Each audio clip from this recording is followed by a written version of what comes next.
Welcome, everybody. You ever feel like your life is just too complicated? There's too much family drama going on. You don't know who you love sexually and who you're related to. Sometimes it's both. Welcome to the attic. It's VC's Peasies.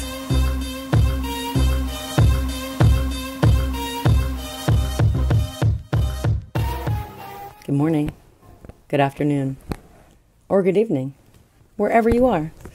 Welcome to VC's Pieces podcast. I am your host, Tia, along with your other host. I'm Katie. She is.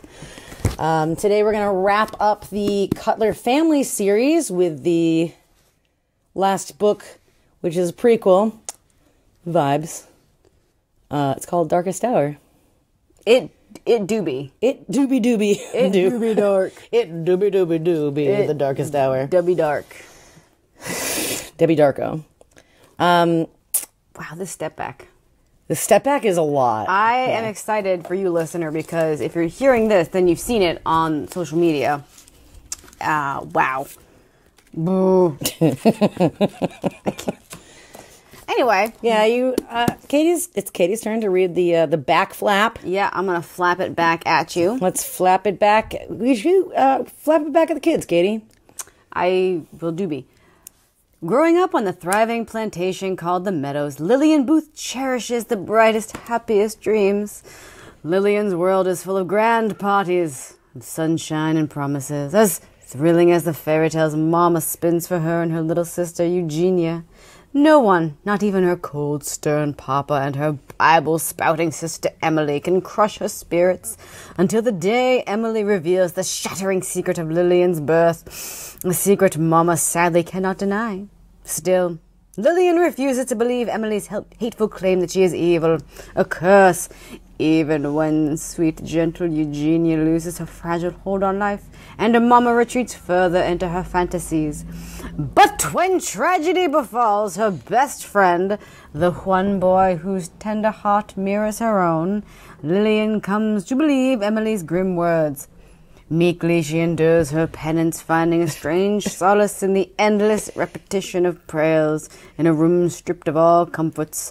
Lillian's heart is torn anew when, in a drunken haze, Papa subjects her to the most brutal of degradation. They're just telling the whole story. They really are. Like, you're not even at the end. Do we even have to? We don't even have to talk. This is the podcast. This is the book. Okay, finish. Yeah. Then Papa loses the Meadows in a card game, and Lillian is faced with a new and terrifying prospect. Arrogant, handsome playboy Bill Cutler will return the plantation if Lillian will marry him. Now Lillian must leave her girlhood home behind and make a bold new beginning as the mistress of a hotel called Cutler's Cove. That's the book. They showed you the entire movie in the trailer. They set it up to be like, oh, it's young Lillian at the Cove, probably to hook the readers who, like, maybe wanted to know about that. Yeah, guess what? It's not till the very end. Nope. Yep. Also, it's like the one day that Emily sprung on us. That happened in like page 10, 12, something like that. So, wow. Leading into this, let me tell you. We had the same reaction like 2 pages in. I'm fucking done. Were yours the same reasons as mine, though, as far as like... Is it the racist caricatures? Was that it? I think it was page 2. I think I wrote down page fucking 2. There was just Lillian is young. She's sitting on a branch. I actually wrote down, I already can't with these first 2 paragraphs. Oh yeah, she's like, when I was young, there was a man, Henry, that worked for us, and he used to basically give her sayings to say, but he asked her something, and then direct quote from the book, like if she knew, like, oh, do you know why the branch, whatever? Yeah. Quote, I shook my head, my golden pigtails swinging around to slap me gently on the mouth. I get that. Like a dick would. What is that? Like, okay, so that sentence is like, you know, when you like put the settings on if you're watching something and it's like extra descriptive for blind people, That's like a sentence from like an extra descriptive porn. Like, she shook her head, her golden pigtail slapping her gently on the mouth. Don't tell me slapping gently on the mouth, pigtail. Get out of here. It's okay. Okay, all right. So, listener, I have just been listening and editing all the Cutlers. And the main thread is us going, what fucking year is it? Not remembering that we definitely figured out the year in Twilight's Child, which is 1954. Yep. So, if we estimate Grandma Cutler in her mid-50s, this book would take place around 1910. Yep. And there's talk of the Depression. That's into the 10s into the 20s. Okay. But, so, there's that. Now, and this must be some War of Northern Aggression stuff that whenever someone says plantation, I'm like, well, they're slaves. Yeah. Done. They're servants. They are never mentioned as slaves. I wrote down a couple times that they were slaves because no year was mentioned. I presume It was after the Civil War. Yeah, We knew that. I know, but But it's also the South, and it's also the South. and they won, right? Sorry, Didn't they win? I think they won. I think so. I think they won. If you have a listener that is, We only have one listener. What are you saying? great. If you, dear listener, Live south of the Mason-Dixon line and you feel real upset about the War of Northern Aggression as they teach it down there, please unfollow. please unfollow. Yeah. This is no place for you here. So, I also wrote, I know the Meadows is a plantation, but I am uncomfy already. And it's because Henry, he's not... Did you know... Tell us about Henry. Henry's daddy. Henry's daddy, also once a slave, had fought and died in the Civil War. He fought on the side of the Confederacy because he thought loyalty to his master was more important than freedom for himself, as Henry put it. No, he fucking did. Big fucking oof. Don't put that in here. No, he didn't. Don't write that sentence. No, it's just you could just not write You could that. not write that sentence. And everything else could be the same. Well, I hope. Okay, I mean, I'm just I saying. would have guidance on other things as well, but I'm just saying, if you were worried about having to change more. 1993. I mean, No. that's so unnecessary. Like, oh, how charming. No. No. It's a big old plantation. No. If you're familiar with the Meadows from the previous books, of course you are, because you've been reading all of them. It's not in disrepair, it's glorious. Oh yeah, I'm loving reading about like the Meadows being glorious. I hate they were just like, oh, don't worry. Some people just like loved being property. Some people fucking loved it. Get out of here with that. But I do love a description of a grand house. Yes. It's very, very like Bob Vila. More like Robin Leach. Isn't that what his Lifestyles of the rich and famous. Isn't that what Bob Vila's show was? This grand house. No, it wasn't. Also, so we open I estimated Lillian being 4 or 5 because there's talk about her going into school. Yeah, before age 5. Yeah, she's 4. That's where we open. 4, but apparently, speaks all sentences like a grown adult, as well as her bedridden sister Eugenia, who's 3. Okay, right? Thank you. They're 13 months apart. Because I started being like, what? Because 3. Okay, thank you. They refer to her papa as captain. Not a captain at all. Not a Delightful. captain. But his father served under General E. Lee, so he found a great pride in that. And Call me captain. Call me captain. The heck is his name? Papa. Papa.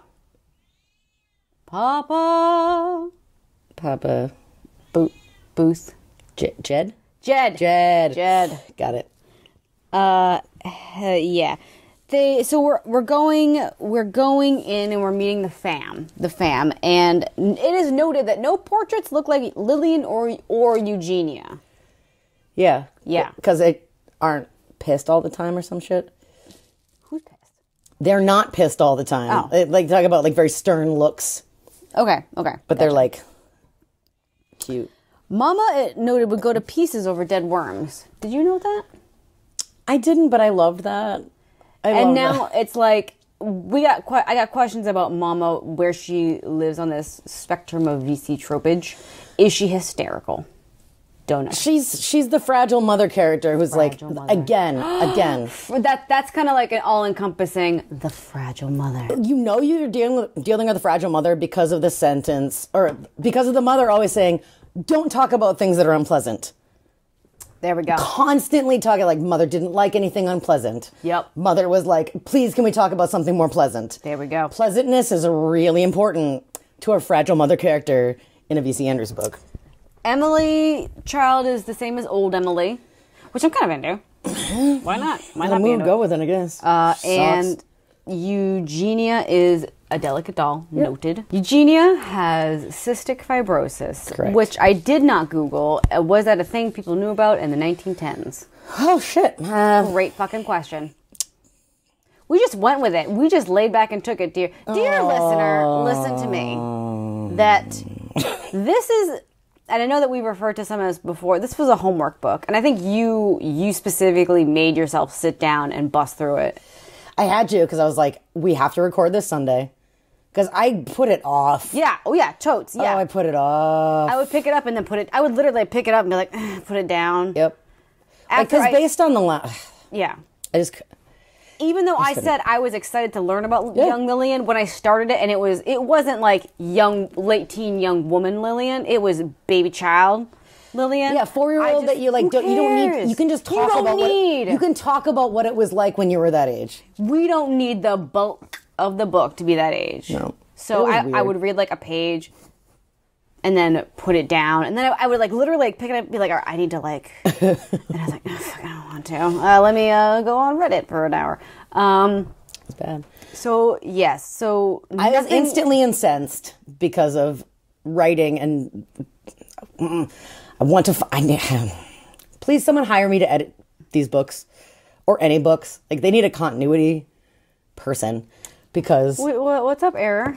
What's up, Error is page 11. They're talking about one night at dinner towards the end of the summer. Mm-hmm. It's when they talk about, like, hey, Lillian should go to school. She's smart. Lillian gets to go to school early. She shouldn't wait a whole nother year because she's very, very bright. And then they're talking about, like, and then she's like, yeah, the night that mom said I was going to go to school. Because she goes to talk to Eugenia, like, after dinner, tells about her day. Like, they're, like, besties. Eugenia is pretty bedridden, so she doesn't go. So Lillian brings her everything about her life, and she's like, I realize that Eugenia is basically living through me. So I told her everything. Yeah. So she was like, always tell her about the day. And then she was like, oh, all I'm going to do tonight after dinner is go tell her that I get to go to school. And then, like, the next thing is, like, she had just finished her own breakfast when I burst into the room. So we just lost an entire night. It went from dinner to breakfast to they're going to the store to buy her school clothes. And I cannot. You cannot. You don't take that. Also, right after there, talking about Mama, she's got spun gold hair. Mm-hmm. And noted that. And but said she had soft brown eyes. Page 16. But then on page 33, Mama has soft blue eyes. Oh. I'm going to... And then they never mention what color they are again. So I was like waiting for like a confirmation of one of these two. They're her bright green eyes. No! They're soft brownish blue. Like an algae pile. Like a... What? Oh. Anyway, so yeah. I was shocked. I was like, brown eyes? No one has that. No, unless they were dull brown. Yeah, right? Because bad person. And also, cornflower blue was the color of eyes in this one, not cerulean. They heard you ranting. Eugenia had cornflower blue eyes. That's blue as the corn. That blue corn moon. Oh. I've heard the wolf. Have you heard the wolf cry? Have you ever? No. Heard the wolf cry? No. I'm so scared. So I wrote this quote from Mama Dear, who's given Lillian talk. They seem to have a pretty good relationship. They do. It's nice. Mama is very much a society lady. She likes to read and listen to music and like gossip, and it's just like a lady type. She doesn't. I mean, to be real, she's a lady on a plantation. She doesn't need to cook. She doesn't need to clean. But she's not stuffy. Right. It's nice. She's like, I want to hang out with friends and listen to my phonographs and read my romance novels and gossip. Yeah, it's cute. Cool. And she's like nice to everybody. She's delightful. She is. And the hell was her name? Mama. Oh, and it's also not Mama. It's Mama. Mama. M-A-M-M-A. Georgia. Mama. Georgia. Georgia. I just wrote Mama. Mama Georgia. Mama Georgia. She and Lillian, she's bringing up like Lillian. I think she gave up on Emily. Who wouldn't? Yeah, she's like, she's fucking sucks. It's fucking weird. But she's like, here's how you be a person in the world and a woman in this world. And gives her little talks and chats that don't get a side eye from me just because of the time period. But this was the startling bit of advice. The first splash you make is the one that gets everyone the wettest. And that they remember the longest. I know that too. You gotta get everyone wet with your splash, man. Soak them. Fucking soak them. Remember to soak everyone with your splash. You can take one thing away from this. Are you getting put people in the fucking splash zone? Wow. I was like, Niederman, do you not know? You probably don't. Yeah. And then like Lillian's like, Mama, what, do I have to decide the rest of my life tomorrow when I go to school? And she's like, what do you mean? She's like, well, like, do I have to be like decide if I want to be a doctor, a lawyer, or a teacher? And I was like, no, like there's plenty of time for that, but I totally see you as like a beautiful bride of some wealthy guy. You can be anything you want, especially, but probably a trophy wife. She goes to get a store-bought dress from Nelson's, and Nelson's has tonics for the rheumatiz and machine-made breeches. Love it. This is what I was noting because I didn't give two farts about anything else. And old-timey stuff. Emily sucks. She's basically old. She's old Emily as a child. Fine. And she pushes Lily in like the puddle. And it makes all the boys laugh, except one. Aww. FYI. Niles Thomas. Because at the ripe age of 6, he is a wizened gentleman with manners. 6! They just... All of this should have been like a quick flashback, like catch you up. I started school young because I was bright. My sisters sucked. Like... Moving on to like 10. It should have started, like, if you're going to start... You can leave out the puddle bit. Or talk about the puddle bit real close. Like, I remember this time that Emily did this. And, like, as you're reminiscing about Niles. I don't fucking know. And then, so they're walking home. I don't know if this is when Emily says it. She's like, fuck you, you're not my real sister. Yep. And then oh shit, it's true. So, yeah. She was like, yeah, no, like, you killed your mom in childbirth. And... Lillian's like, what? She's like, what the fuck? So she goes home and like her mom's like, I'll be back in a minute because I gotta go fucking chew out your sister for being a horrible person. The captain's gonna be so mad about this. Captain. So here's Mama Georgia. As you know, I had a younger sister, Violet. She was very pretty and very delicate. As delicate as a violet. Okay. Well, there you go. You fucking go. This is what we're dealing with, listener. Violet was as delicate as a violet. All right. I wonder if Niederman even remembers, by the way, that that's the name that Trish Tree was given by her adoptive parents. When they went to pick her up, her name was Violet. Probably not. Yeah, it's just like, I don't know, I got 6 names in a hat. I pull them out. All she had to do was stand in the afternoon sun for a few minutes, and her cherry blossom white skin would turn crimson. She had your blue-gray eyes. And your button nose. Yep, in fact, her features were only slightly larger than Eugenia's. So it was never... Eugenia's 3. Is Eugenia belongs to Jed and Georgia? She is their child? She has to be. Because how come no portraits look like Eugenia? That was like a thread for me. I don't know. Well, I mean, she has to. I mean, if... My papa used to call her his little pickaninny. What is that? I don't know, but their mom hated it. Whatever that pickaninny means. I think it's a negative term towards a person of color. Why would he call her that? I don't know. know. Anyway, she met Aaron. And, she was a beautiful child bride. They were like, she was such a beautiful bride. Everyone said she didn't look more than 12. What? So beautiful. Okay. Violet and Aaron. Yeah, how did she died in childbirth, and then Aaron died. He died before. Oh, like he was on a horse in a rainstorm. Horse got spooked. He fell off, cracked his head on a rock, died. Should have put like some all-weather tires on that horse. some studs on those horseshoes. Cleats. To get really into the... Yeah, you really got to... You don't want to hydroplane your horse. Get your freaking horse cleats on so you don't hydroplane. So she was basically... Horses are dangerous in these books, apparently. She was just living to birth and then be done, I guess. Yeah, it was too much. She just wilted away. Yeah. And Lillian notes that she was going to put away in her secret put-away heart. Something. Which is a phrase that comes around quite a bit. My secret put-away heart. Yep. All right. I enjoyed the idea that Lillian herself was a curse. Like, oh, how Stephen King. Because Emily's like, you're a fucking curse. Everything that you touch is bad. Like, just being a dickhole. Yes, but then I'm also like, why the fuck were those her last words to Dawn? Why did she call Dawn her curse? She should have been like, I was your curse, sorry. Oh, sorry. Sorry. Like, it was just... Well, I think Dawn being her curse was just reminding her of William's infidelity, but as we learn in this book, known. Spoiler alert, new and known. Like, even if Dawn was her cross to bear, that doesn't fit. But yes, I was into this idea, like, that Lillian was a curse, and that would have been a fun supernatural kind of... Oh, yeah. Like I just hated it. Yeah, it was bad. So Lillian gets sick because of the puddle or something. She can't go to school for a couple days, and she's so upset because her first day was amazing, I guess. And her teacher was like, oh my God, you're literally the smartest person that's ever walked the earth.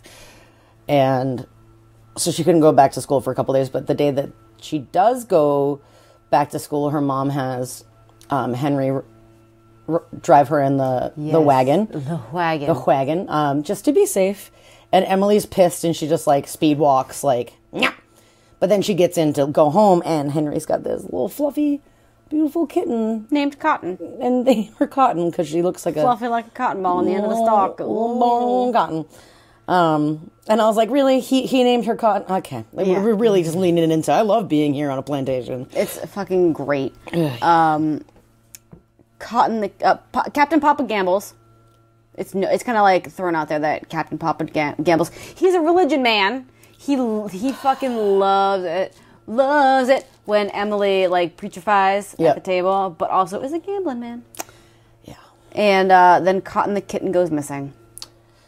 Yeah, they have to keep her in the barn because she brought her into Eugenia and she was unfortunately allergic, but like this cat apparently was fucking everything and would like knew from that moment that Eugenia loved her, so she'd go like sun under the window and be like, look at me. Meow. Look at me, meow. And then the day that, so she got, Lillian got like excellent on her paper at school. She definitely mentioned specifically she ran home clasping her paper with the little stars in her little fist, waving it in the air like the flag of the Confederacy, snapping in the wind against the Yankees, depicted in some of our paintings. Wow. Yeah. Hey, they are a South family from the South. Do you know they're from the South? Confederacy? I don't know. The South, slavery. So she goes in to tell Eugenia, and Eugenia's just like sobbing because she's like, Cotton's missing. Like, she didn't come by the window. And of course, Lillian goes to find this cat, and where did she find her? It's done been drowned. Yeah, a rope around its neck, tied to a rock. Like in the swimming hole or the pond hole. Oh, yeah, which is fucking crazy. And it's set up for Emily to have done it. She definitely did it.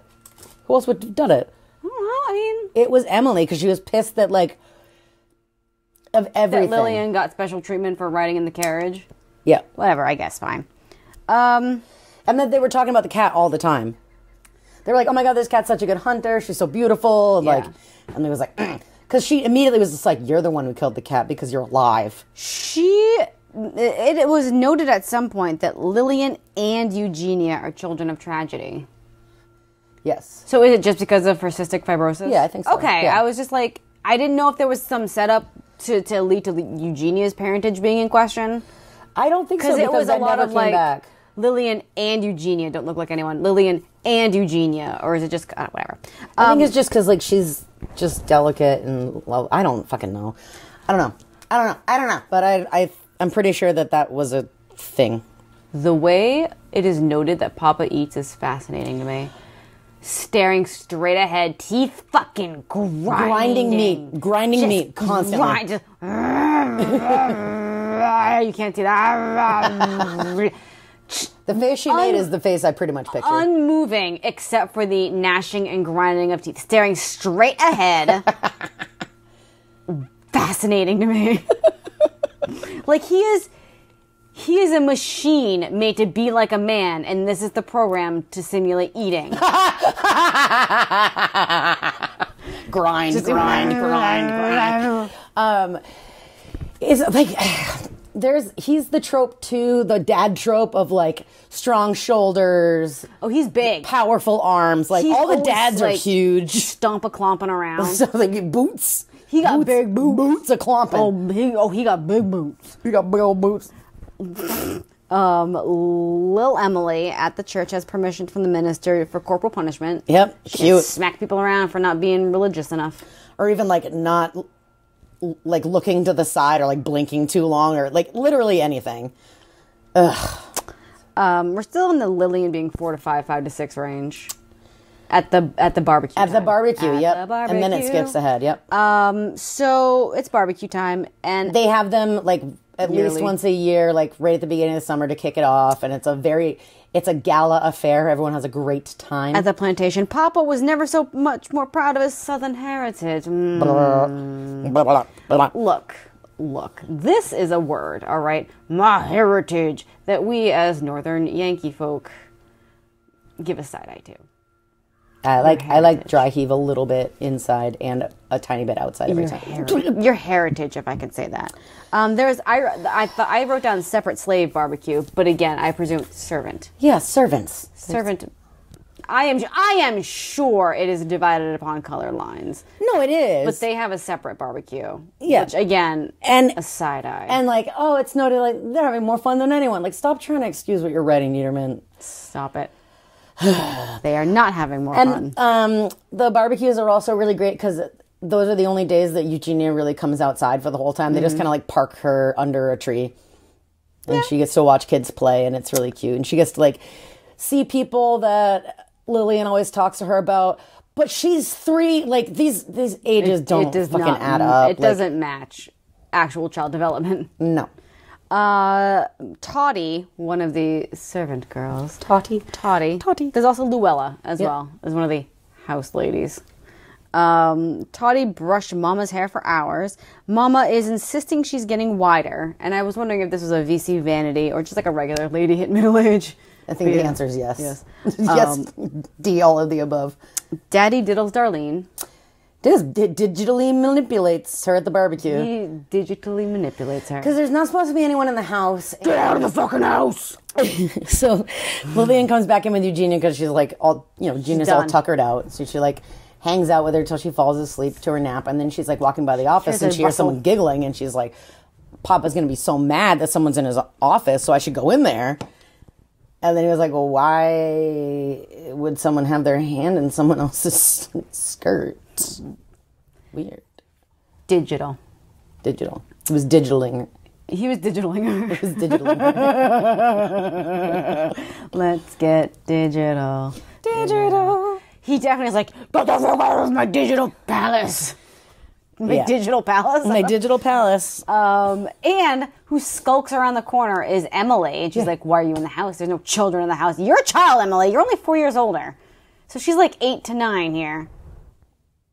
I think she's only 4 years older. You wouldn't know it. You would think she's 74. But she's like, no children in the house. And she's like, I was just fucking bringing Eugenia. And there's this moment where she's like, Lillian is like, does she know about fucking Daddy Digitals? Daddy Digitals? I'm trying so hard not to say it. I know. Thank you. So fast forward to Lillian. She is now 12 and also making an appearance as her budding bosom. I love it. Budding bosom. It's like the third build cast member in any VC Andrews book is a budding bosom. Also, uncredited are her debilitating cramps. Yeah. Well, what's fairly interesting though is it skips ahead. Lillian's 11, so that means Eugenia's 10. I could have sworn in the last book they were like, Eugenia died when she was 9 years old. But in this book, does not die at 9. No, she dies when it's convenient to the plot. To the plot, yeah, which could have also been anyways. So yeah, she's coming home from school.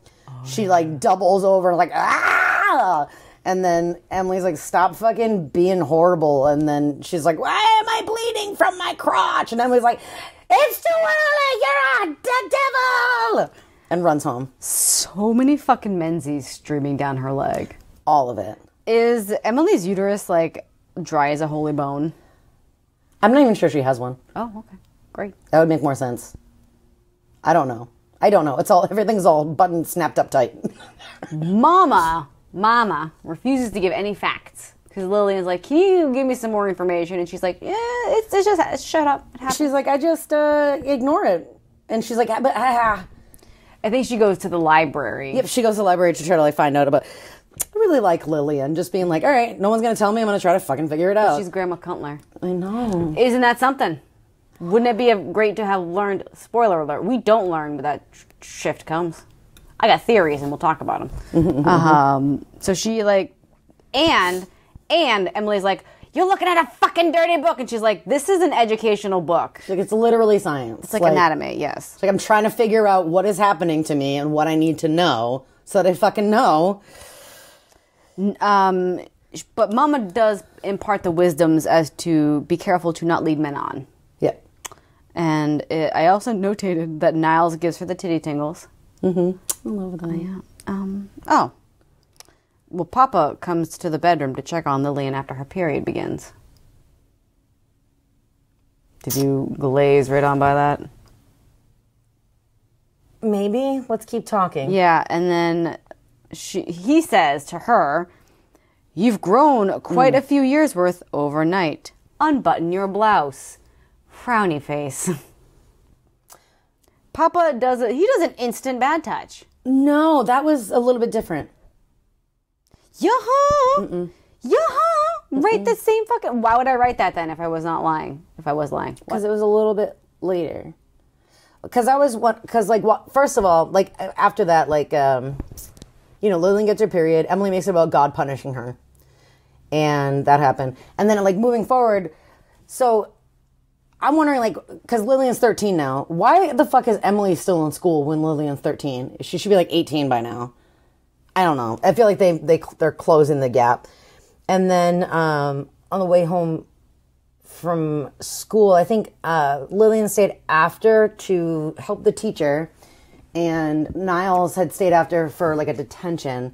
And they're walking home, and he was like, "Let me show you this secret magic pond." Mm-hmm. And... which sounds lovely. And then they do a quick kiss, which gives her the tinglies. Okay. And then they come back out on the path, and Emily sees them.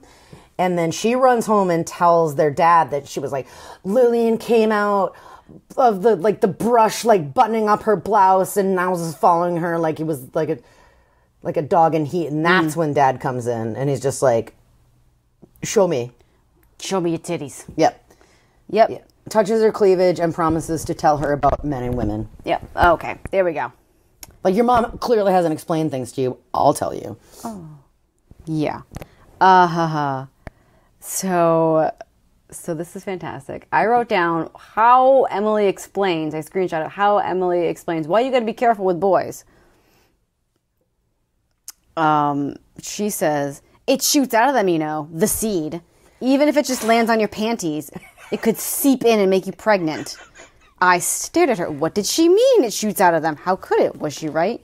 Do you know what else they do? She continued. They touch themselves and make themselves swell up until the seed comes gushing into their hands, and then they touch you there, she said, glancing at the space between my thighs, and that can make you pregnant too. Jesus Christ. No, it can't, I said, but not confidently. You're just trying to scare me.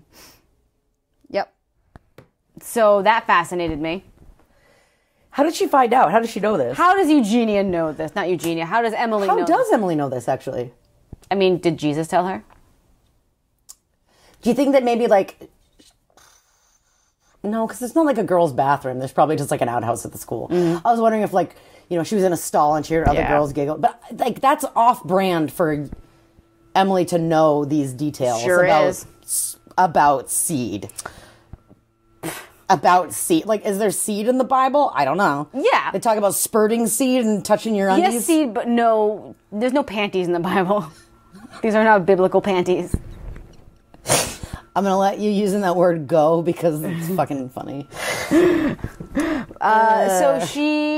Lillian tells Eugenia all about the pond, and Eugenia's like, can you take me? So they push her rickety old-timey wheelchair through the gravel. I love that. Sure, it was great, but I was very nervous. Of course, but that's great because like she knows she's fragile. Everyone knows she's fragile, but she also is like, great, I'm gonna fucking die anyways. Can you let me outside sometimes? And I thought it was lovely because she was like, yeah, once she got the wheelchair, I could like bring her outside and show her the grounds and stuff. And it had been noted that Eugenia was kind of like bumming out, like she was kind of like losing her life. Yeah. Like she was just like, things weren't super exciting for her. She didn't care about like seeing the fields and hearing about like seeing stuff anymore. She was like, whatever. So it's established that Lillian usually takes Eugenia out for a walk on the weekends, and they kind of like scuttle off to the secret thing. And there's more, and she like is like, Niles should kiss Lillian. I thought that was sweet and cute, and they do some innocent kissers. But on the way back, like right when they get back on the property, like Emily comes like shooting out into like the scene. And what's great is Eugenia kind of tells Emily to fuck off. She does. She was like, no. She was like, why do you tattle? She's like, no one. You're just making everyone bummed out. Just let us have our thing. She's like, we were out, and why are you trying to find evil in everything? Knock it the fuck off. And then she's like, I'm so tired. And now I'm tired. And now I'm so tired. Yeah, I liked that. And then, so they have a plan to go the next time. Yeah. Like the next week, back to the pond because, why wouldn't you? Lillian and Eugenia are like best friends. And like Lillian, like, you can tell like she's sad, she pities her, but she doesn't like treat her like an invalid. Like she just like wants her life to be as full as it possibly can from, her little bed. I don't know. They have a very, very sweet relationship. And, on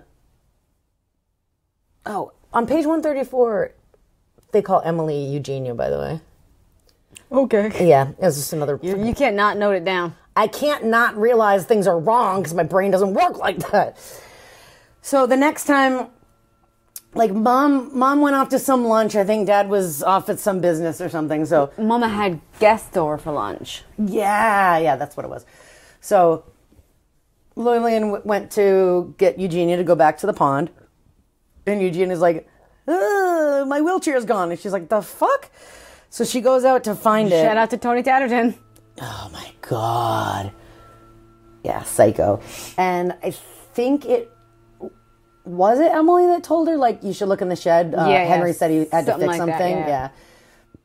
And Emily knew it was in the shed for some fucking reason. Yeah, I wonder why. So she goes out to get it. She's like, oh, I see it. And then, like, the door is, like, thrown closed, and she realizes that she's in there with a skunk who just sprays the fuck out of her. Shit out of her. And she has to get all her hair cut off. In classic VC fashion, she has to get her hair chopped off and be... and it's noted that, like, it was uneven. Like, just even it up, first of all. Yeah, she's like, she did her best, but it still was horrible. It's like, that's not doing your best. Just saying. Just saying. Yeah, because her hair was, like, too smelly, and they had to cut it off. Yeah. But, like, I'm not even sure, like, because somehow she was like, I could put ribbons in it. Could you? Like, it was a very poor description. It was. Like, because it was close to this. Again, I don't think... What's a scalp? Who knows? I think there's at some point during this dinner... I don't remember the conversation, but the thing that is noted is that Papa wanted a son. Yep. And Georgia couldn't give him a son. She gave him a crippled girl. And she's like, oh, fucking try again, I guess. And he's like, fuck you. And then Lillian's like, that's hilarious. I'm going to go tell Eugenia. And she's like, oh, she's already asleep. She didn't, like, touch her dinner. Because she felt really bad, too, because, like, she hadn't gone back. She was like, I'm going to find your wheelchair. We got this. And so this whole time that she, like, stinks and, like, everyone's trying to do as much remedies as possible. She's like, oh, my God, like, Niles is waiting for us. Eugenia doesn't know what happened. Lillian is 12 here, yes? She's 13. 13, okay, because I was like, 12? So she doesn't want to go to school because she's all ugly, and everyone makes fun of her except who? Niles. And they go to the pond again, and I thought it was 12, so my note was a little more eyebrow-raising, which was 12-year-old Lillian is moaning and tingling at pond kisses. No, she's 13. And then I was like, 12? Like 12? He goes into titty touching. A little grazing, and they're doing a little innocent explore. Fine. I guess I was like, 11, 12, what's going on here? But 13 is fine. 13's fine. That's teenhood. So they do a little light petting. Light. And then she's like, I gotta go. And he's like, I get it. What a gentleman, by the way. Niles is such a gentleman. He's not like, ugh, you can't leave me like this. Or like, calm down, I'm not doing anything. He's just like, oh, you're right. Cool. I got you. And then she goes home and sees that the doctor is there, like his carriage or whatever the fuck. His horse-drawn buggy. His horse-drawn sleigh. And they're like, oh no, Eugenia has smallpox. And she just like dies. Like, mysterious Doesn't someone else have to have smallpox in order for you to get smallpox? Where the fuck did she get smallpox from? The pox. Where did she get smallpox from? They're very small, these pox. You couldn't see him come in. Under the windowsill. Under the door frame. The pox go marching by two, hurrah, hurrah. And that's very sad. Mama. I wrote, get thee back Satan, LOL. Doesn't Emily holler that at Lillian? Yep. Okay. I did have a chuckle at that. Yeah, because like she came in to say goodbye. Lillian did to Eugenia, and Emily and the minister were there, and then all of a sudden Emily's just like, "Ah, Satan! I see Satan!" That was it. The minister's like, and he's just like, "Oh my god! If you see it, it's probably true because you're so godly." See it, it's probably true. They keep talking about the minister being like kind of afraid of Emily. Yeah, he's just like, which I'm into. You're more religious than I am. I don't know. But that's quite the read on Emily. Yeah, I don't know. But that was really sad. And like right after Eugenia dies too, like Mama like didn't even say goodbye to her. She was like, "This is too much," and like went up to her room. Which and Lillian, fair point, was like, why wouldn't she want to fucking be there? Like, she's not gonna say goodbye to her. What the fuck? Lillian is woke for the 1910s, 20s, whatever the hell. Mama chunks up on brandy and candy after Eugenia's death. Bods. Then the help starts to retire. Yeah, like Papa does a sexually tinged whoopins. Yep, because he leaves Emily in charge when he goes off on business. Because Mama just is like drunk and sleeping. Yeah. Nice. And Emily's a bitch. Spoiler alert. Surprise of everyone. And she is like making Lillian read Bible verses before dinner. Pages and pages. And she gets through 15 pages and she's like, I'm putting this down. Like, I'm hungry. What the fuck? And then I think Luella like sneaks her up a meal and is like, by the way, I'm fucking out. I'm going to leave anyways. Like, this sucks. And by the way, I'm out, child. Yeah, by the way, it's fucking weird here and I hate it. And then, yeah, Papa whips the heck out of Lillian's bum for not reading more pages of the Bible. But he like rubs her ass first. So he's like, lay down and like raise your dress or gown or whatever.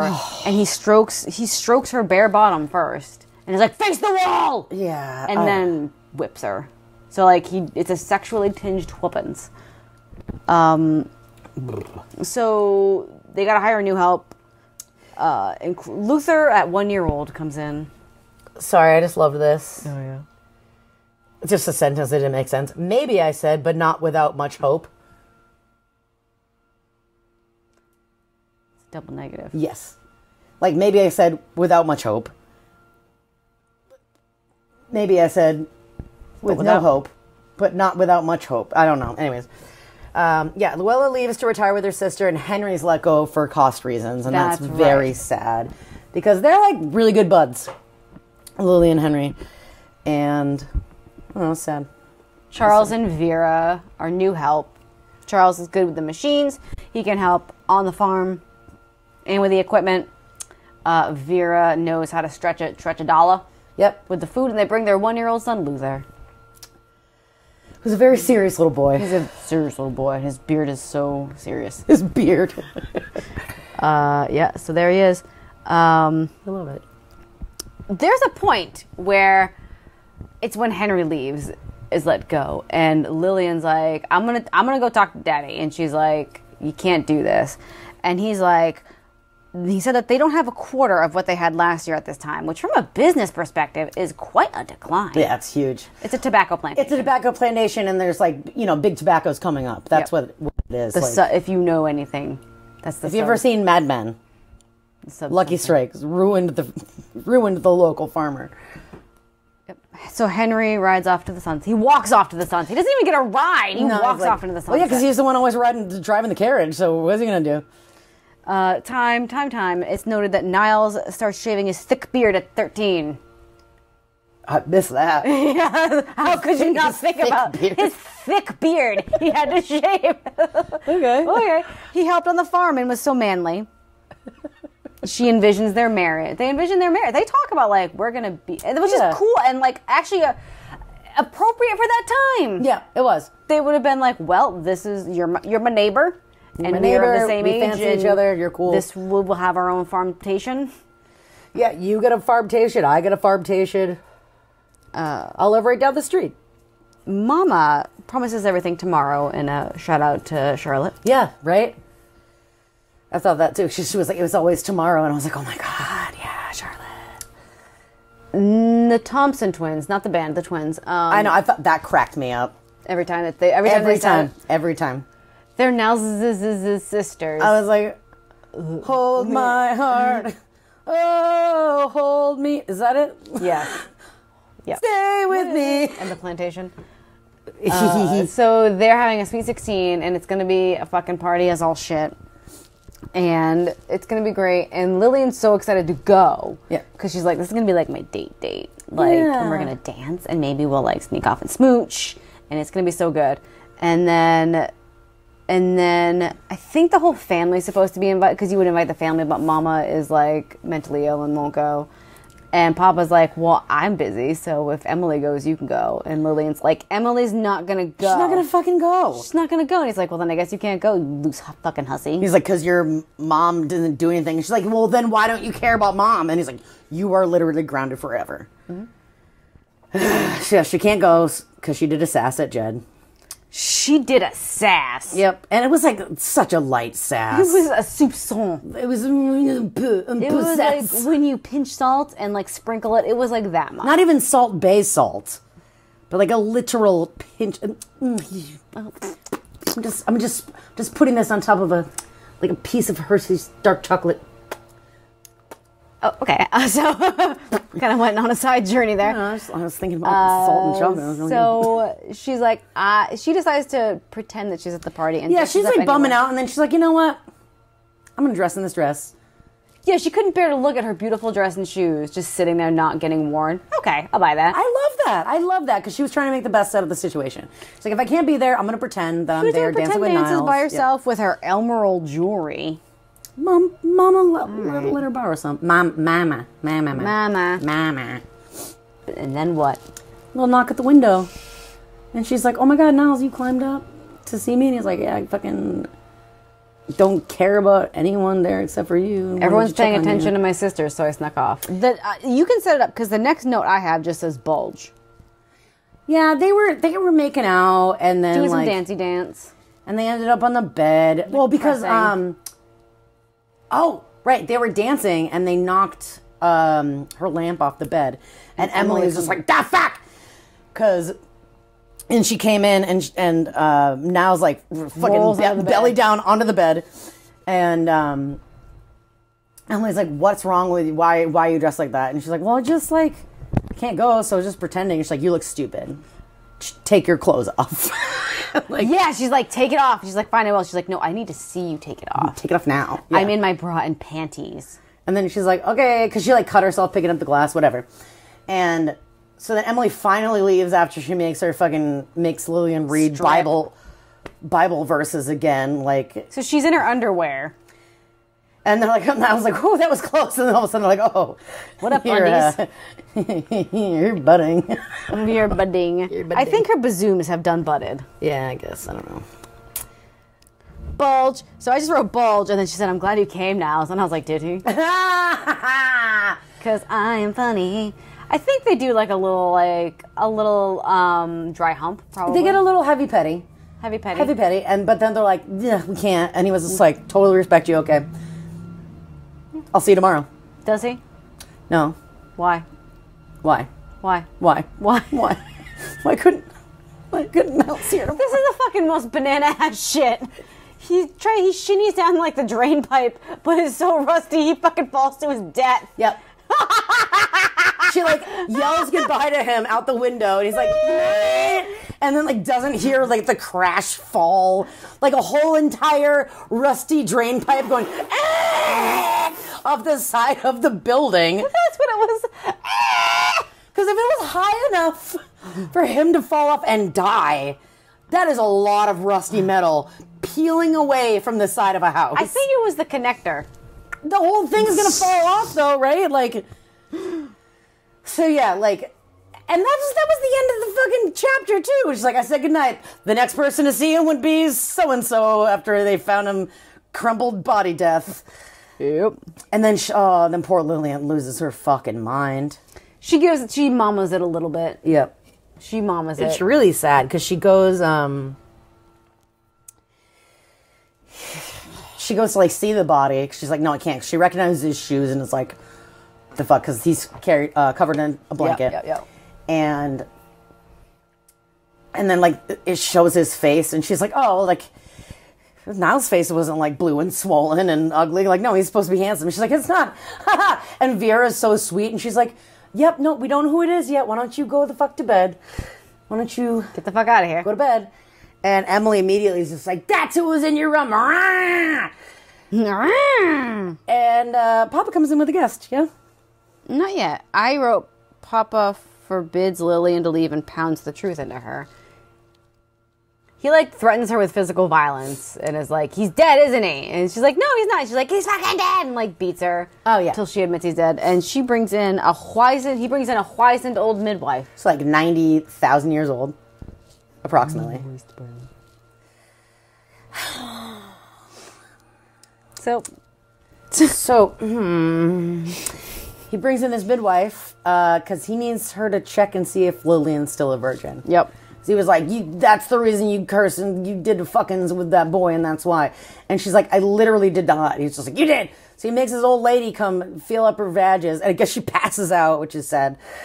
But they say that this midwife had missing a bunch of teeth. What she had left were very gray, and then her tongue flicked in between them. It looked moist brown. Her tongue looked moist brown. That's the grossest color that I can imagine. Adjective.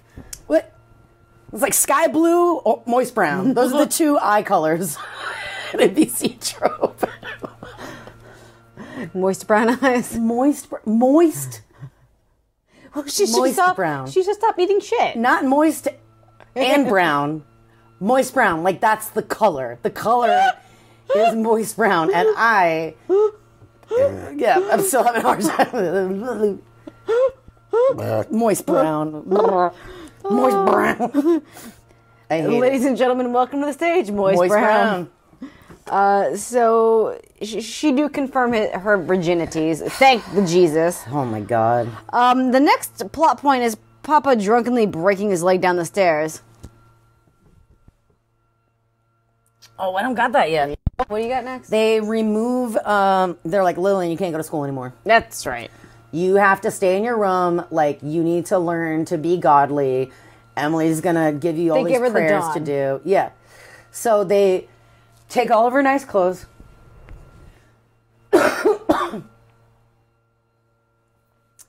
Emily just like cleans out Lillian's closet of all her nice clothes, shoes. They like shove everything in a trunk. They give her a shapeless sack to wear. They take things off her wall. They're like, you get nothing pretty to look at.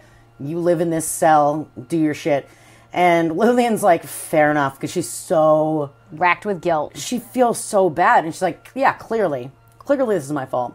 Because Emily, too, like, previously had said, like, You were the first one to see Eugenia, and that's why she's sick. You went in there and you cursed her with your curse. No one, you had to be the first one in to see her. I'm really just laughing at you necking at me. So, yeah, poor Lillian at this point is like, yeah, clearly, I mean, like, the cat died, my sister died, my boyfriend died, I killed my mother on the way out, like, so she's like, cool, yeah, I'll just fucking do my stupid chores and read my Bibles, and I don't care. And then Miss Wilson comes by, the teacher, who's just like, hey, so the fuck is going on with, why isn't Lillian at school? And Papa's like, stuff and religion. And she's like, no, that's not cool. Like, she should be in school. She's very smart. And she's like, I'm going to call the police and have them investigate. He's like, I'll have your fucking job. He says that a lot. Yeah, he does. Because he's like a rich plantation man, but not so much anymore.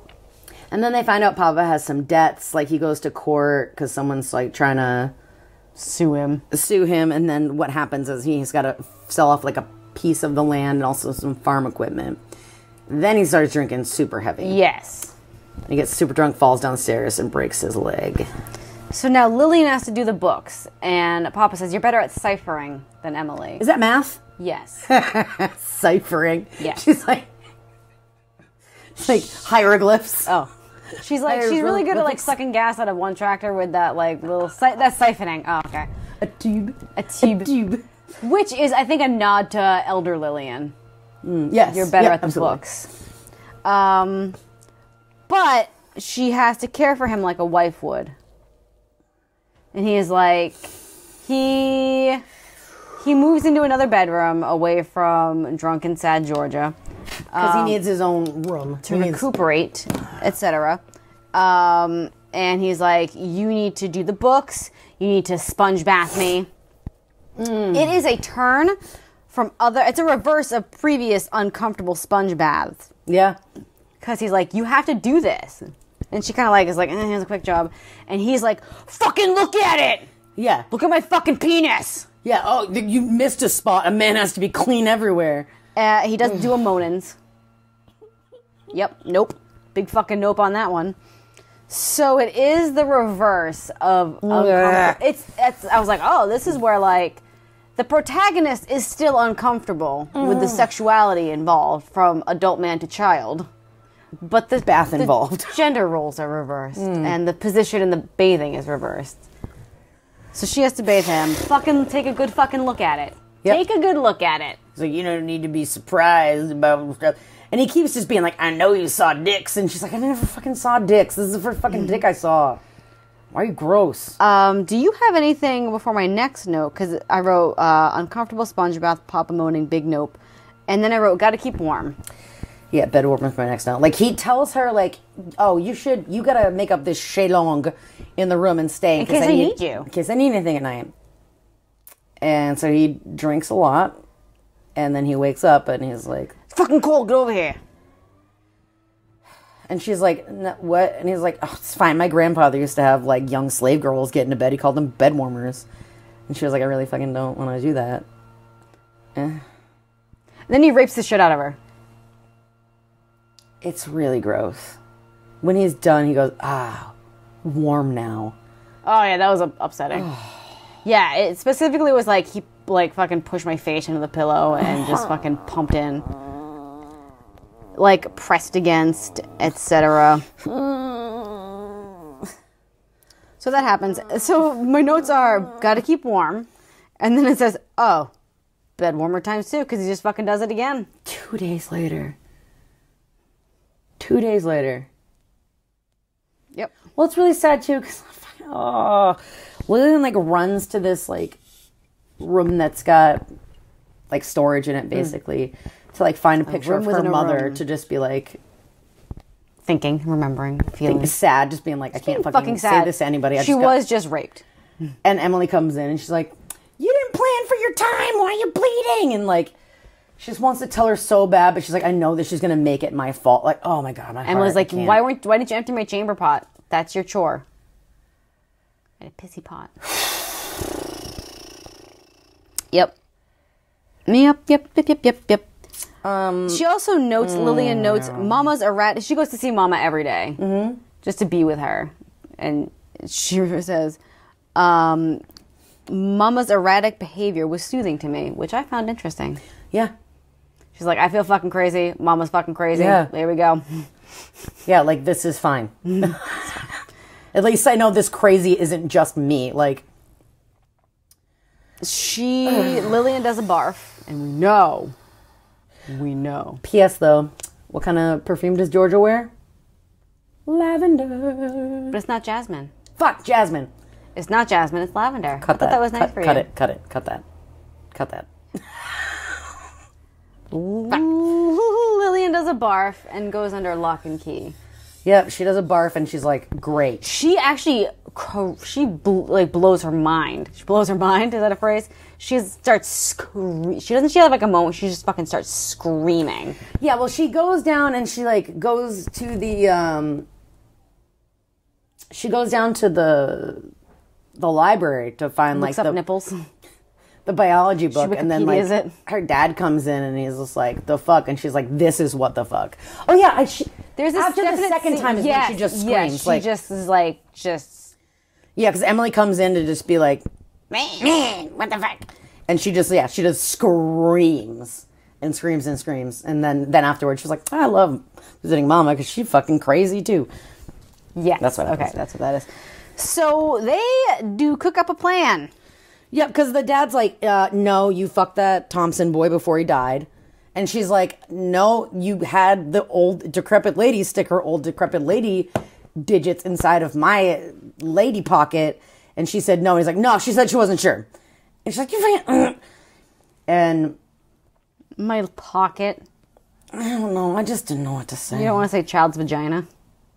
Yeah, I didn't. Yeah, I did. I did not. I did not want to say that. I didn't want to say that. Here we are. And here we are. So we got Lock and Key Lillian. Yep. They're like, it's fine. We're just going to pretend like Georgia's pregnant. You stay here forever. No one can come see you. Yep. Literally no one. So basically, Lillian's going to be under lock and key. George is in bed all the time, and we're going to say that you guys are sisters. But also, like, Lillian thinks it's kind of funny because Emily has to be her servant now. She has to like bring her food and stuff, and she's like, I guess that's funny, kind of funny. Girl, Lillian, why you go outside? Obviously, losing her fucking mind. But she like goes and does a wander. Yeah, and gets lost and scared. She doesn't get lost. She does. She's like, I couldn't figure. She was like, have I? But she gets fucking like all Maze confused horse. I thought she just like took a path and was like, here I am at this. No, she didn't get lost. She just was She has like a panic attack. She's like, I'm never going to get back in time. Because she tuckered herself out so fast. Like, She was like in her 7th, 8th month of pregnancy, and she was getting very tired very quickly, and realized after she had walked like, the mile or so between, because she ends up at the Thompsons plantation. Yes. And like at the graveyard, and she's like, fuck, I never, like, this is Niles' headstone, because she wasn't allowed to go to the funeral, duh. And, then she realizes, like, I don't have the fucking strength. Like, she's crying, and then she's like, oh, God, now I can't fucking breathe. I'm not going to get back home in time. She basically, like, trip and falls herself into childbirth. Yep, just like Dawn. Oh, just like Dawn. Mm-hmm. Oh, I never thought of that. And they call that, like, crusty old midwife. Yep. So, Mrs. Coons... is like, well, that's such a pleasure or something. And she says, I had no pleasure, Mrs. Coons. Yeah. Which I enjoyed. Clap back. I did too. Like, she was the one who was like, this kid's still a virgin. Mm-hmm. But then they all delude themselves and they're like, she said she couldn't tell. She said she couldn't tell. Anyway, she has like a horrible, really long childbirth. Mm-hmm. Emily refused to hold her hand. That was really sad. Lillian's like, I just needed some human connection. Like, even if it was Emily. And Lillian's like, eh. And like, meanwhile, she's like, oh yeah, look at all the blood coming out. This is so cool. Yeah. Which we know that she's also going to use later for what's-her-face? Dawn. Yep. Apparently that's when she becomes a midwife. Or like Boo-hoo, Papa doesn't get a son. Yep. Boo fucking who for that rapist. Mama is no longer creamy and has dull hair. Well, that's the thing. Like, Lillian goes down to see her, and she's like, it's fucking weird. She's just staring at the ceiling. That's awkward. And then she's like, something's wrong with her. And they're like, yeah, she died 2 days ago. She died the same day that you went into labor. So that was convenient, because if she had died then and you didn't give birth, we wouldn't be able to keep up this farce. Yeah. So yeah, they just hung out with a dead body in the room so they could pretend like Georgia died in childbirth. And Papa's like, she wanted to hold on. You did a good thing by going into labor early. Because she had stomach cancer. Yeah. Which no one did anything about. They just gave her pain meds. Yeah. She was just fucking loopy on probably like heroin, opioids. Yeah. Yep. So there's that. So Mama's no longer creamy. She has dull hair. Emily mourned. So she said Emily mourned in her own way, which I found very fucking interesting. She just prayed the whole time. That's what she did. But she was saying how it was even extreme for Emily. Oh, because she was in Mama's room praying. Or wherever the thing, like the casket, or she was like, she refused. She did it. She fasted. Like, does this mean Emily had feelings? I think that's a complicated way of saying Emily had feelings. She fasted and prayed for a whole day and refused to move, and that was her own way. So do we believe Emily has feelings? Does this make it more complex? Our feelings on Emily? Who knows? I don't know. And that's the thing. We don't really get to know. We don't know. We just are led to believe she was kind of born stiff and horrible, and that was it. Yeah. I'm trying to figure out what I screenshotted and why. So when Mama dies and things are just Papa's just drinking. Workers complained about not receiving their wages. Charles tried to maintain the old farm equipment. Papa would rant and rage and blame it on the Northerners or the foreigners. I think I screenshotted it because of that, because I was like, fuck you, boomer. Papa, the OG boomer. He really was. The meadows began to look neglected. Began to look like the neglected old plantations that were either deserted or destroyed by the Civil War. Who fucking who? So Charlotte, we have baby Charlotte. Little baby Charlotte, who... And Lillian's over the moon. She's like, she's so beautiful. That's great. And like, she helps Vera take care of her. She's like, I'm not ever my mom, but I want to be here all the time. Yeah. And that's fine. I don't know. Papa kind of doesn't really... He doesn't give a shit, yeah. He doesn't meet her eye or look at her anymore because he's like, oh, I guess I don't want any more weird children. I have a you. A me. I have a you. Please. A quote within the same page or so. When Charlotte was little more than 2, and then later that same page, Papa had aged years and months. Is it months later or years later?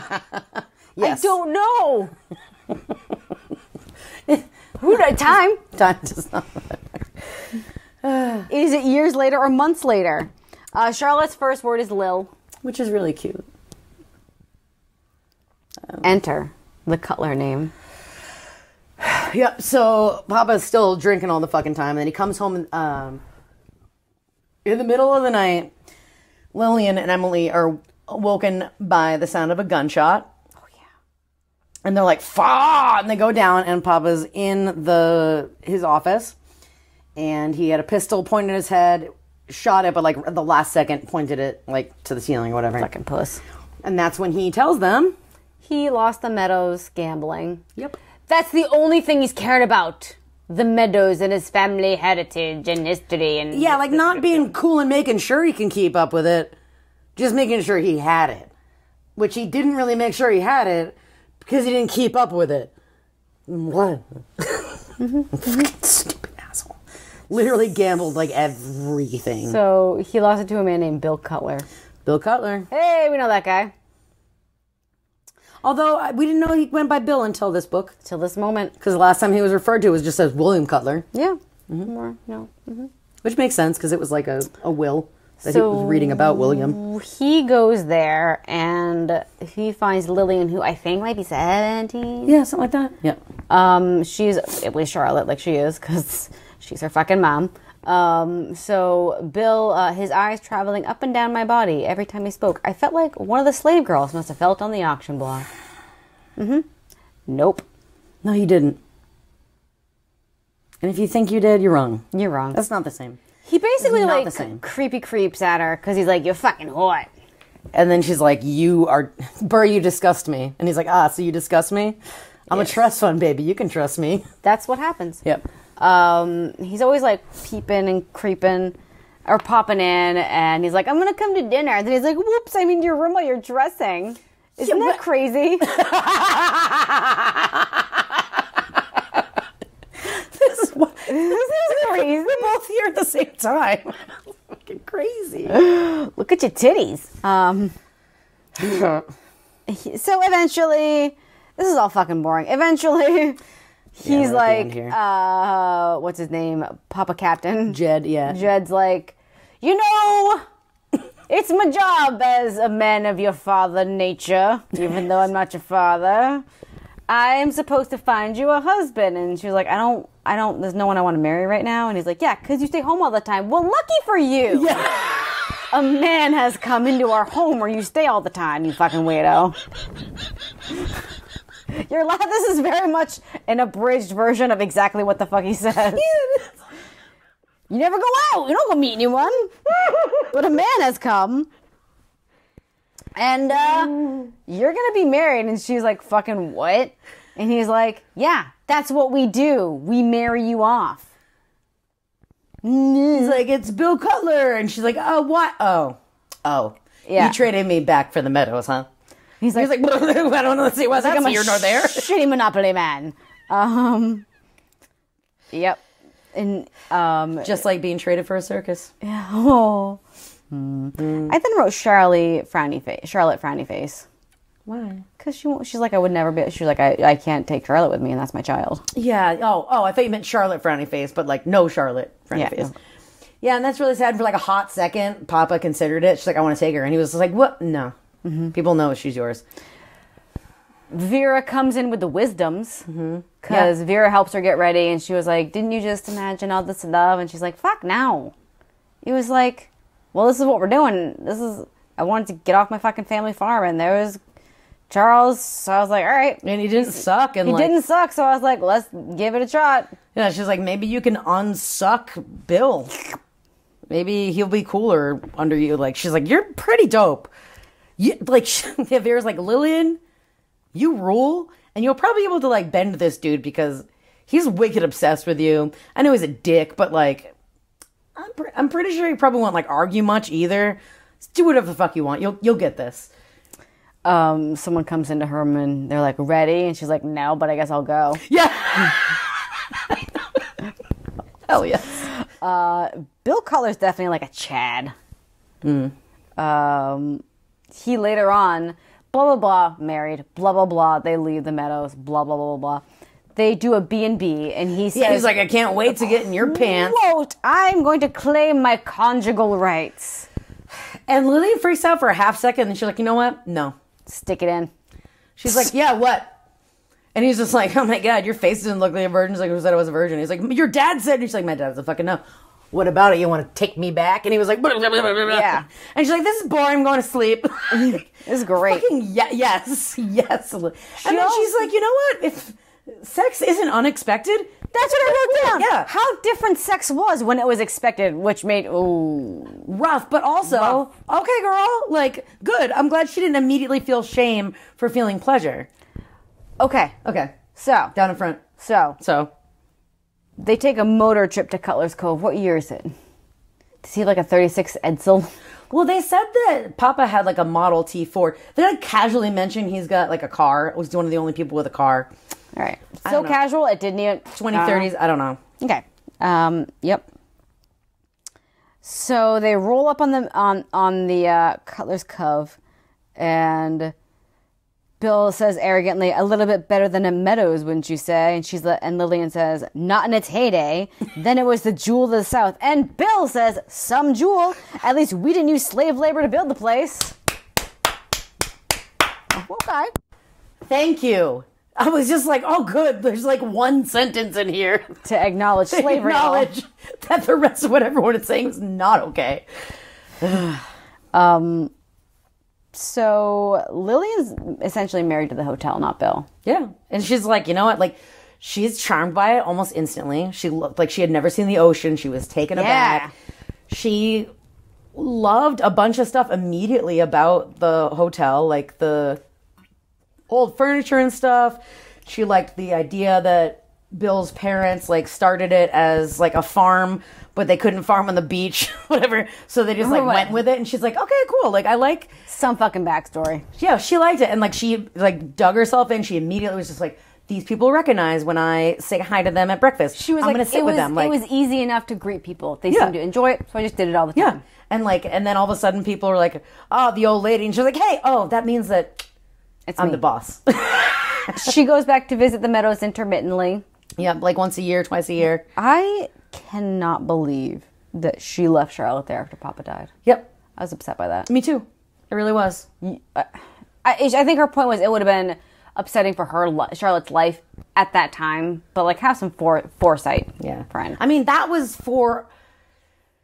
only because the other books had already been written. All right, fine. You know what I mean? Like, yeah, I guess. Because Vera was like, oh, her and Luther are friends. I don't fucking care. Take your kid. She wanted her to be with her the entire time, and she was like, well, she stopped remembering who I was, and like that was breaking my heart. Yeah, fucking take her to this beautiful hotel where she can hang out. She was like, well, Emily's religious stuff didn't bother her, so I thought it was fine. And you're like, but it's not. It's not fine. Bill Cutler gets on the other side of like a Russian roulette. Yeah, and is like he's like out whoring and gambling and stuff like that.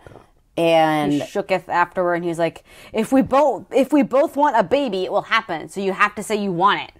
That's how it works. So I think that's how it works. Yeah. It's just a verbal agreement, and then you get pregnant.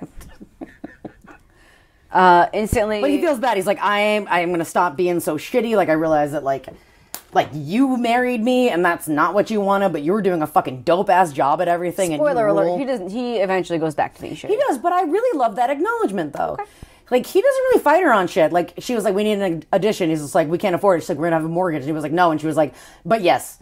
Like, what the fuck do you know about shit? And he was like, all right, fine, yeah, spend the money. We've never had a mortgage. We just bought things. And she was like, no, you have to leverage debt to expand. These are facts and figures. And he was like, I've done the ciphering. Yeah, I know.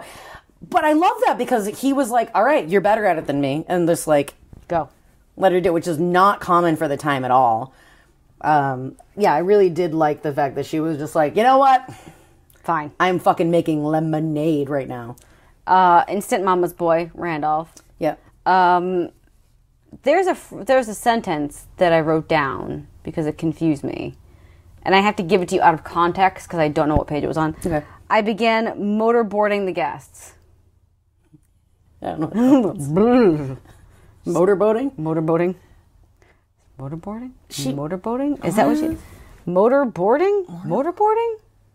Motorboating? I mean, she added... She stuck her face in their titties and went... Well, she did add motorboating as a thing they could do. She built a dock. Okay. Obviously, I envisioned her. Did you have like a nighttime weird... It might have autocorrected to boarding instead of boat. I don't know. But like, did she start like face tittying people? Obviously. So that's the end. Basically, that's the end of the book. And here we say to you, friend of mine. Friend of mine. I was really super confused by the end. Yeah. Because it's like, she's awesome. She's like into her job. She's like, I don't love Randolph, but I do love this hotel. Like, not Randolph's. Bill. Billiam. And now we have to reconcile that with Grandmother Cutler. No, but like, she gets a letter and it's from like Henry's niece or something. And she's like, my great uncle died. And the last thing he said was about you. And then she's like, and then all of a sudden, like, I looked and it was the Meadows again, and like things happened, and I was talking to Henry.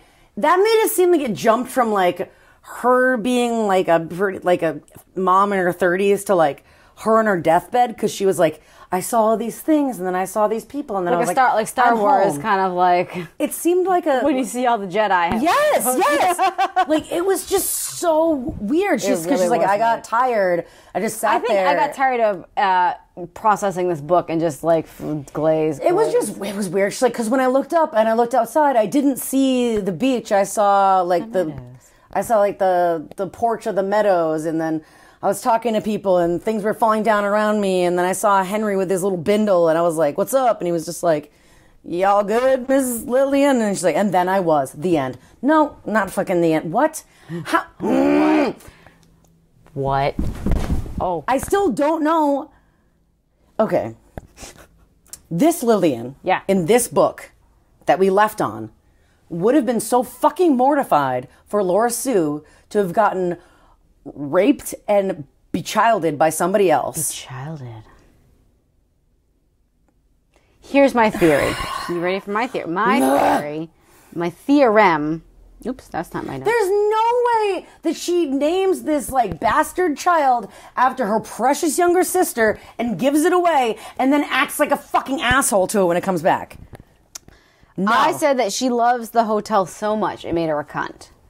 No. Yeah, because the idea that any indiscretion threatens the hotel and the hotel's name. No? All right. Not after what she went through. I don't think so at all. I do not think that Are you telling me this is another poorly thought out prequel? No, gasp, I would never do that. That nothing fucking jives with the history that we have. Like, at least, I feel like the only prequel that at least gave us, like, a whole story was the first one, Garden of Shadows. Yeah. With Olivia. Because at least that brought us up to, like, the first day of the first book, where it was like, it came full circle, she met her grandkids, whatever, like you saw, and like she acknowledged, like, this is when I died inside and I couldn't do it anymore. As flimsy as that was, it was there. It was there. This, you're still like in your 30s or some shit. Like, what happened to you? Like, I don't, because it talks about her being strong, her clapping back at men, her being independent. The fact that like she was like survivor of trauma. Yes, and like in the way too that she was like, yeah, I feel like I'm a fucking curse, but I also don't think it's my fault. I throw sass back at my dad, like, yeah, what are you gonna fucking do now? Like, what could you do anything worse to me? Like, it just doesn't track. Like, I feel like this Lillian would have grabbed Bill Cutler by the fucking like collar and made him fix it somehow. Like, or been like, we need to keep this secret because I'm not going to let some other poor kid grow up in another family. Like, because Lillian was like, my parents weren't my parents and I feel terrible. And like, now I have a daughter and she's not going to know who her real parents are. Basically, nothing tracks. It doesn't fucking track. So, It was really upsetting because we don't know what happened to her, where that turn happened. I'm saying if this is the only information we have, I'm saying that she became obsessed with the hotel and the family name and the hotel name, and would get fear of negativity. Like, okay, fine, all right, fine. No, because that was Keep my one of her asshole. biggest pieces of contention with her father. Why the fuck do you care so much about a name when you're not doing anything for the people? Why do you Why do you care about like having the meadows if it's going to look like shit? Why do you care about why do you act like you care about mama when you're letting her fucking degrade? Like, all it is about your family name, this is bullshit. There wasn't an example of a flip for her where it was like, oh, the family name makes sense. So basically, don't read Darkest Hour, friends. I can't think of a reason why you should. Nope. Like, I don't know, read it until Niles dies. Read it until, Maybe. if someone says bed warmer, close the book. Close the fucking book. Because I love that relationship between her and Niles, and I just feel like everything that happened to her does not lead to Cutler. Lillian Cutler. The end. Give us your thoughts. Also, I want to do a quick shout out to Stacey Alley, who suggested that I look at hashtags, including VC Andrews, to get new followers. Welcome. Thanks, Stacey. You really He got us a solid 10 in like 2 hours, which was like that was a good climb. Appreciate that hot tip, Stacy. Thank you. Make sure you pick up a copy somewhere of My Sweet Audrina. Yeah, I'm excited to reread that one. Like that one was, I just remember it being buck wild. Buck fucking wild. I only remember a few like scattered details, some pretty important ones I feel, and I'm excited to reread. And we're also going to do the prequel that came out decades and decades later. I think it's a prequel. I think it's a sequel. Well, it's just a fucking sequel. A sequel. Called White Fern. White Fern. But it's decades later. I got thoughts. Do you have them yet? I have that. I feel like it takes away from the specialness of My Sweet Audrina. It was just one book, which was the only case. It was the only one boy. Yeah. The end. Farewell, listener. Bye. Love you. Bye, listener. Bye. Thanks for listening to VC's Pieces podcast. We hope you enjoyed it. Technical support is provided by Boo and Matt. Thanks for answering all of my stupid questions. Music used is Dust in the Attic by Broken MC under a Creative Commons license. Email us at vcspiecespodcast@gmail.com with your thoughts and comments. You can also follow us on Instagram. We are at VC's Pieces podcast. New episodes are released every other Friday to give you time to read along. In the meantime, settle into the cove, find your real dad. Oh, and don't forget, douse yourself liberally in Philip repellent. Ugh.